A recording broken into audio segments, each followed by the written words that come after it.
The global automotive market is undergoing rapid transformation, and yet another traditional automaker will need to reinvent itself to stay competitive.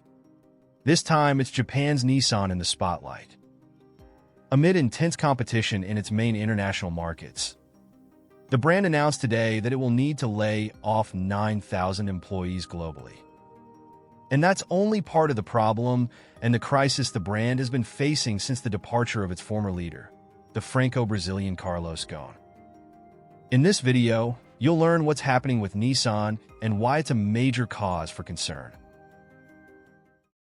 Nissan, the Japanese brand, once responsible for some of the world's most desired models, especially among car enthusiasts, is now in the midst of a crisis that seems to deepen with each passing day. Through ups and downs over recent decades, the brand managed to establish itself as a strong choice in various international markets, with around 51% of its sales concentrated in the US and China, making it the sixth most sold brand in the world.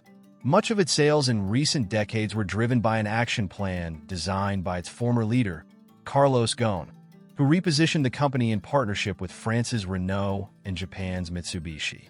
However, recent years have been forgettable for Nissan, with a steep decline following Carlos's departure, under circumstances that remain controversial and polarizing. In 2018, he was accused of various financial crimes and was detained for over 100 days by the Japanese judiciary before managing to escape to Lebanon, where he sought asylum. According to him, his arrest was the result of a plot by certain Japanese officials unhappy with a foreigner leading one of Japan's traditional companies. In any case, since Carlos's departure, Nissan has faced a sharp decline, not only due to a lack of impactful new products and innovations, but also due to declining sales and dwindling international acceptance. Historically prominent in the Chinese market, Nissan has been rapidly losing ground due to local government incentives favoring Chinese automakers, especially in the electric car sector. Despite being one of the pioneers in the electric market with its Leaf model, Nissan has struggled to offer a broader range of electric vehicles. For now, when it comes to passenger cars, the brand only offers this model in the Chinese market. In contrast, Chinese cars, in addition to being subsidized, come in various models and cover different market segments. As a result, Nissan is increasingly losing its competitive edge and market options, making it difficult to adapt quickly. In the first half of the year alone, Nissan sales in China dropped by 14.3%. This decline isn't exclusive to Nissan. Its Japanese competitor, Honda, also reported a 5% drop in the Chinese market. In the US, Nissan is also losing prominence, which, according to Reuters, represents the company's biggest issue. After winning over enthusiasts with its sedans and, especially, sports cars, the brand now offers only SUVs in the American market. These models are viewed as outdated and have struggled to keep up with competitors, both in terms of combustion engines and hybrid or electric models, a segment where the Japanese automaker falls short and is overshadowed by brands like Toyota. Even Nissan CEO admitted that the company failed to recognize the rapid growth of the hybrid market in the US. Amid the declining market share, Nissan is attempting to regain ground by updating its models, such as the recent launch of the new Kicks. In the first half of the year, its accumulated sales drop in the US was 3%. However, even in the American market, Nissan has been losing ground to Chinese brands, which are making inroads in America and Europe. In response, a global movement is underway to impose heavy tariffs on Chinese cars, which is expected to take effect in the coming months.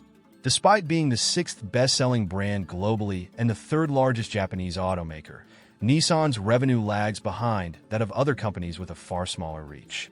It ranks 8th in global revenue, with numbers significantly lower than those of American Jeep and Italian Fiat, which primarily operate in Italy and Latin America.